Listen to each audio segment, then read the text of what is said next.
करतात। लष्कर प्रमुख असीम मुनीरही सोबत आहेत।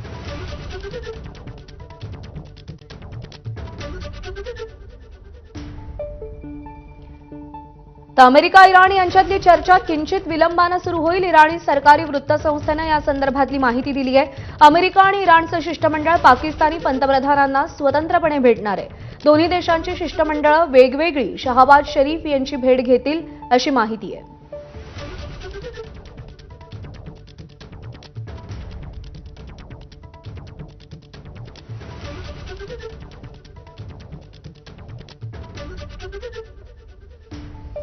आणि या सगळ्या संदर्भात आपण अधिक संवाद साधूया, बातचीत करूया। संरक्षण तज्ञ lieutenant colonel Satish Dhage sir आणि आंतरराष्ट्रीय घडामोडींचे विश्लेषक अनिकेत काळे सध्या आपल्या सोबत आहेत। तुमच्या दोघांचंही स्वागत। नमस्कार।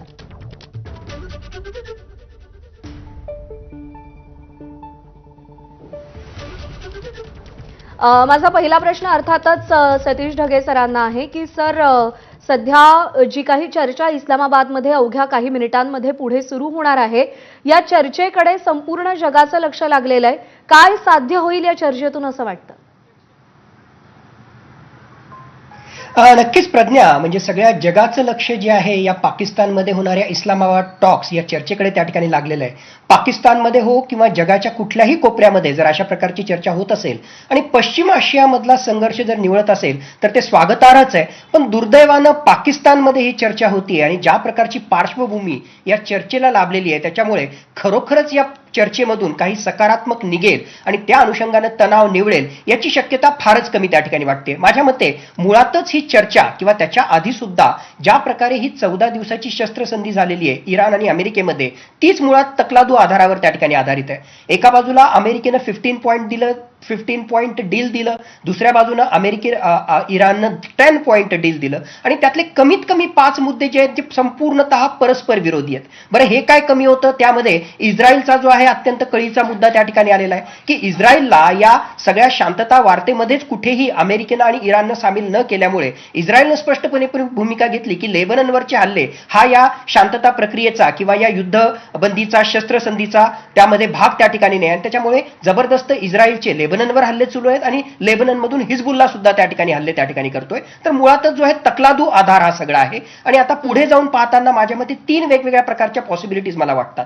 एक ज्याची पॉसिबिलिटी खूपच कमी आहे, नगण्य आहे, ती म्हणजे खरोखरच चर्चा होईल आणि चर्चेच्या अनुसार एक प्रकारे परमनंट सीज फायर आपण ज्याला म्हणू की दोघांमध्ये जे आहे शांतता प्रस्थापित होईल याची शक्यता फारच कमी आहे। पाकिस्तान मात्र याच्यासाठी ऑप्टिमिस्टिक आहे, तो म्हणतोय की this is make or break deal, म्हणजे याच्यातून काहीतरी मेक होईल अशी त्याची अपेक्षा आहे। पण मला वाटतं की असं काही होणार नाही। दुसरा एक्झॅक्टली अपोजिट एंड म्हणजे ह्या चर्चेच्या दरम्यान मध्येच उठून एक पक्ष म्हणजे इराणचं शिष्टमंडळ हे या चर्चेच्या मधूनच त्या ठिकाणी जाईल आणि ह्या चर्चा पूर्णतः फिसकटतील आणि त्या अनुषंगानं पुन्हा एकदा येणाऱ्या काही दिवसांमध्ये ही 14 दिवसाची सुद्धा शस्त्रसंधी न राहता जबरदस्त असे हल्ले आणि प्रतिहल्ले त्या ठिकाणी होतील। ही पण शक्यता मला कमी वाटते। तिसरी शक्यता होण्याची जास्त पॉसिबिलिटी आहे, कारण मुळातच ही चर्चा जी आहे डायरेक्ट टॉक्स नाहीयेत, एकमेकांच्या समोर बसून हे चर्चा करणार नाहीत, ते प्रॉक्सिमेट टॉक्स म्हणजे अमेरिकेचं शिष्टमंडळ एका रूममध्ये, इराणचं शिष्टमंडळ दुसऱ्या रूममध्ये आणि तिथे कुठेतरी पोस्टमनचं काम करणं, मेसेंजर कुरिअर बॉयचं काम करणं ते पाकिस्तानच्या नशिबी त्या ठिकाणी आलेलं आहे। अशा प्रकारच्या या चर्चा होतील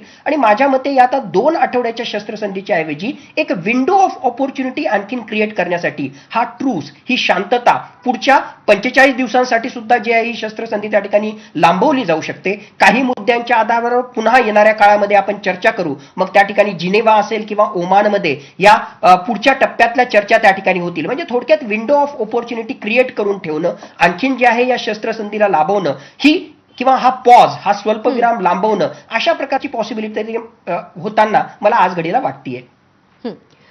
सर, आपल्याला विनंती, आपण सोबत राहा। आपण जाऊयात आंतरराष्ट्रीय घडामोडींचे विश्लेषक अनिकेत काळे सर सध्या आपल्या सोबत आहेत। सर नमस्कार। सगळ्यात महत्त्वाचा मुद्दा जो आता सतीश ढगे सरांनी सुद्धा मांडला की हा जो पॉज आहे तो आणखी कदाचित प्रोलॉंग्ड होऊ